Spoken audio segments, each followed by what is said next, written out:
Pesquisadores apontam ingerência política em mudanças na FAPEMIG. Durante a audiência pública da Comissão de Educação, reitores avaliaram um decreto do governo de Minas que, segundo eles, fere a autonomia do órgão. Representantes de entidades de pesquisa, de universidades e institutos federais, professores e pesquisadores se posicionaram contrários às alterações das regras da fundação e da composição do conselho que define a gestão. Minas Gerais tem o maior complexo de universidades federais do Brasil. Nós somos 11 universidades federais, 5 institutos federais, o Cefet, que tudo correndo bem, Conrado, em breve vai se tornar a Universidade Federal Tecnológica, e nós não podemos deixar um complexo dessa natureza à mercê da conveniência do momento. Nós precisamos de ciência e tecnologia como política de Estado perene, para que Minas Gerais ela possa entregar para a população dela aquilo que ela tem de mais rico. E como que essas 11 federais, aí eu vou falar da perspectiva das nossas universidades, elas vão ficar sem financiamento, sem qualquer previsibilidade, sem qualquer tipo de garantia de que nós vamos produzir ciência e tecnologia de maneira responsável. Imagina a gente no Vale do Jequitinhonha depositando patentes, trazendo desenvolvimento. Por isso que a gente precisa de uma FAPEMIG forte, por isso que a gente precisa de um projeto igual da deputada Lohana, de alteração da emenda à Constituição, para que a gente dê conta de dar andamento àquilo que o Estado mais precisa, que é desenvolvimento. E desenvolvimento não pode ficar à mercê da conveniência do governo. O governo ele passa, o governo ele tem uma linha estratégica de ação, porque é um governo democraticamente eleito, que nós temos que respeitar perenemente. Porém, nós, como cientistas que somos, como professores universitários, temos o dever de fazer essa luta, de não questionar que ciência é algo relativo e que tem que estar associado a alguns tipos de produtivismo. A gente precisa de ciência para devolver à população aquilo que ela precisa. O decreto determina que o governador passe a indicar o diretor de Ciência, Tecnologia e Inovação e que a presidência da FAPEMIG seja ocupada por um servidor da Secretaria de Estado de Desenvolvimento Econômico, indicado pelo governador, e não mais escolhido em uma lista tríplice. Os ocupantes dos cargos podem ser substituídos a qualquer tempo pelo governo. O Conselho Curador perde a função original de deliberar sobre o plano de ação e o orçamento anual da Fundação. Com as alterações, o governo passa a ter um número maior de integrantes que o setor de ciência e tecnologia. Paulo Sérgio Lacerda Beirão, que presidiu a Fundação entre abril de 2020 até outubro do ano passado, afirmou que a instituição foi surpreendida com a publicação do decreto no Diário Oficial. Na minha opinião, esse decreto estadual que nós estamos tratando, ele é ilegal, é um decreto inadequado, ele é um decreto desnecessário, ele é um decreto que vai na direção contrária aos princípios das boas práticas de governança dos sistemas de ciência e tecnologia. O decreto não atende aos interesses públicos e o decreto revela, na minha opinião, uma incompreensão do governo mineiro sobre o papel e a importância da ciência, da tecnologia e da inovação para o desenvolvimento econômico e social do nosso Estado. Por que ele é ilegal? O próximo slide mostra que ele contraria um princípio estabelecido por um outro decreto do próprio governo, de quais são os critérios para iniciativas do governo que mexem com as instituições.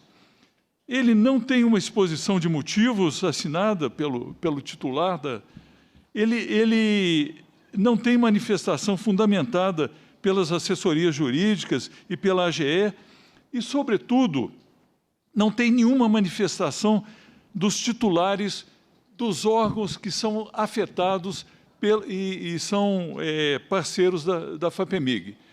E, na verdade, esse decreto foi feito na calada da noite, pegou todo mundo de surpresa e, como eu vou mostrar, ele é absolutamente inadequado. Os riscos de ingerência política na ciência foram apontados por vários participantes. É função do cientista, da cientista, dizer e produzir aquilo que, às vezes, a sociedade não quer ouvir. É dizer aquilo que precisa ser dito para o desenvolvimento da própria sociedade. Se assim não fosse, nós ainda estaríamos acreditando em terra plana. nós ainda estaríamos acreditando em heliocentrismo, nós ainda não teríamos desenvolvido antibióticos que têm salvado tantas vidas, porque o senso comum, às vezes, ele precisa sim ser confrontado. A gente tem potencial para avançar, temos pessoas interessadas, temos formado pessoas para isso e somos barrados por entraves políticos, por vontades políticas. A ciência não pode se subordinar a desejos e vontades políticas. Toda vez que isso acontece, nos traz problemas. Acabamos de sair de um governo de 4 anos, como o próprio Demetrios colocou, também fui nomeado nesse governo, o sofrimento que foi causado, um governo que defendia a cloroquina como tratamento para a Covid-19. Isso é um grande retrocesso, a gente passou vergonha no mundo, né? E cientistas, pesquisadores e pesquisadoras, alertando, né, para o que estava acontecendo, a capacidade que tínhamos de vacinação pelo SUS, a capacidade técnica disso acontecer, e isso foi negado. Isso representou mais de 700 mil mortes no nosso país, se negando vacina, né? Então, precisamos de liberdade, de autonomia para o desenvolvimento do nosso ofício, que é a ciência e tecnologia. Precisamos do aporte, por isso o coro aqui é a FAPEMIG, que a FAPEMIG seja composta por mulheres e homens da ciência. O maior aportador de recursos para ciência, tecnologia e inovação no Estado de Minas Gerais é a FAPEMIG, principalmente num cenário, como vivenciamos recentemente, de uma total escassez do financiamento em nível federal. Uma questão que afeta de maneira muito expressiva ciência, tecnologia e inovação é a falta de previsibilidade. Se nós não temos previsibilidade, você não tem como avançar. Nós vivemos na economia do conhecimento, mas, infelizmente, Minas Gerais ainda continua se destacando como exportador de commodities, principalmente minério de ferro e alguns grãos do nosso agronegócio, e importador de tecnologia. Exatamente porque nós precisamos ainda avançar e porque o investimento em ciência e tecnologia, para gerar resultados, é um investimento de longo prazo. Não é um investimento feito por um único governo, é um investimento de Estado. Então, nós estamos aqui todos, não para focar em questões pessoais, mas para focar em questões institucionais, em defesa do nosso grande patrimônio, que é a FAPEMIG. Os participantes apoiaram a proposta de emenda à Constituição de iniciativa da deputada Lohana, garantindo autonomia científica e administrativa à FAPEMIG. Governantes mudam, então nós temos que nos cercar de todas as garantias de que nós tenhamos essa autonomia do sistema de ciência, tecnologia, inovação, ao longo do tempo. Trata-se de sustentabilidade. Então, dito isso, nesse contexto, eu entendo, e aí creio que, falando pelo Foripes, depois, se o professor Demetrios quiser complementar, uma vez que ele agora assume a presidência, nós gostaríamos de dar apoio e solicitar aos parlamentares mineiros que tenham sensibilidade para a proposta de emenda à Constituição apresentada pela deputada Lohana. Ela resolve esse problema definitivamente. Eu creio, professor Beirão, que nesse momento essa alteração do decreto, ela seja uma situação política, além de ser, ela é incômoda, mas ele está fundamentado dentro da legalidade, porque ele vincula à lei estadual. Então, eu creio que a nossa luta é a mudança da Constituição por essa proposta da Lohana, que, obviamente, será debatida, mas para que ela possa vigorar, nós precisamos da sensibilidade. Temos 20 assinaturas, precisamos de mais 6 parlamentares, e eu faço esse apelo aos parlamentares da base do governo, nesse sentido, e peço ajuda também, inclusive aos integrantes do governo, que a gente possa ter essa sensibilidade, que nós não estamos discutindo aqui pessoas, nós estamos discutindo aqui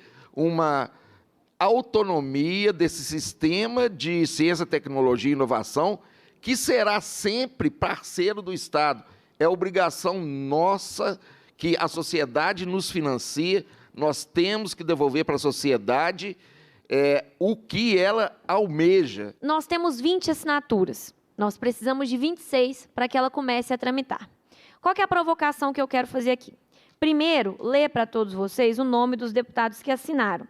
Foram todos do nosso bloco de oposição, Bloco Democracia e Luta, composto por 5 partidos.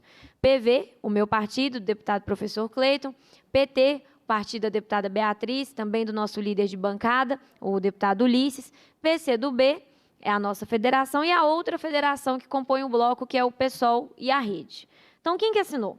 A deputada Ana Paula Siqueira, Andréia de Jesus, Beatriz Cerqueira, Bela Gonçalves, Betão, Betinho Pinto Coelho, Celinho Sintrocel, Cristiano Silveira, Dr. Jean Freire, Leleco Pimentel, Leninha, eu sou a autora, Lucas Lasmar, Luizinho, Macaé Evaristo, Mário Henrique Caixa, Marquinho Lemos, professor Cleiton, Ricardo Campos e Ulisses Gomes.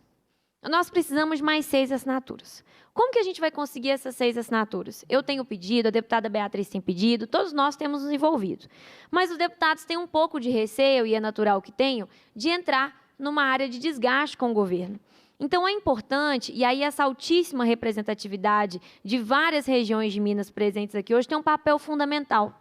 O papel de fazer com que os deputados da base, que são das cidades dos senhores e das senhoras, assinem.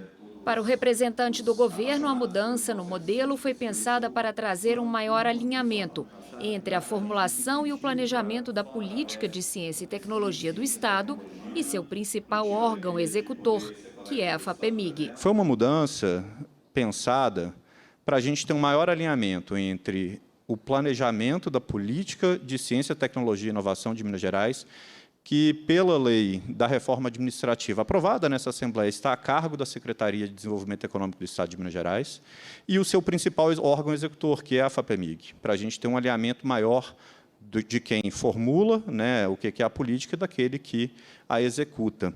E esse alinhamento, é importante a gente destacar, não se converte como ingerência. Eu não tenho lá na Secretaria poderes para falar assim, esse projeto aqui é para passar, esse projeto aqui é para barrar.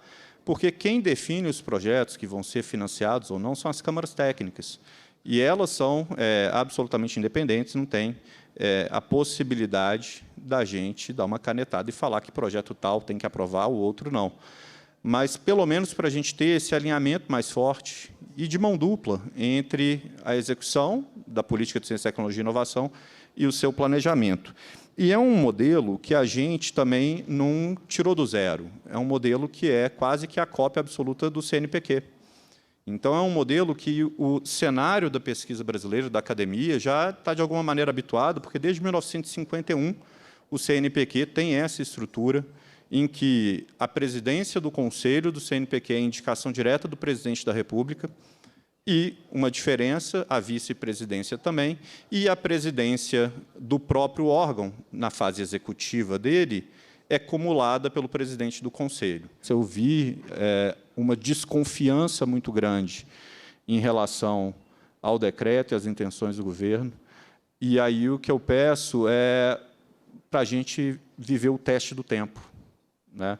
O decreto ele pode ser modificado mais à frente, a gente pode reverter a uma outra estrutura se a gente perceber que essa não funciona, mas o que eu peço é para a gente poder viver o teste do tempo, para a gente não derrubar uma iniciativa que replica o que ocorre no CNPq aqui em Minas Gerais, por uma desconfiança sem conhecer ainda como é a dinâmica, como são os resultados. A presidenta da comissão destacou quantas alterações desagradaram a comunidade científica e propôs um projeto de resolução para anular o decreto estadual. O que nós poderíamos, então, era apostar no processo legislativo, que pode ser uma saída neste momento em que está um impasse. O governo quer apostar nesse modelo e todos nós, instituições, dizemos, olha, esse modelo só vai nos fragilizar em relação à pesquisa no Estado. Então, talvez se nós apostássemos no processo legislativo. E aí nós temos 2 caminhos que podem ser trilhados ao mesmo tempo.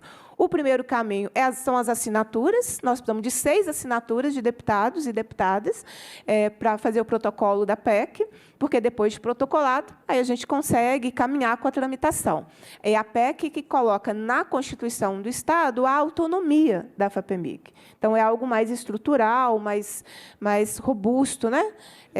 E o segundo caminho, ao mesmo tempo, é tentar que o projeto de resolução, é o projeto de resolução número 27, inicie a sua tramitação.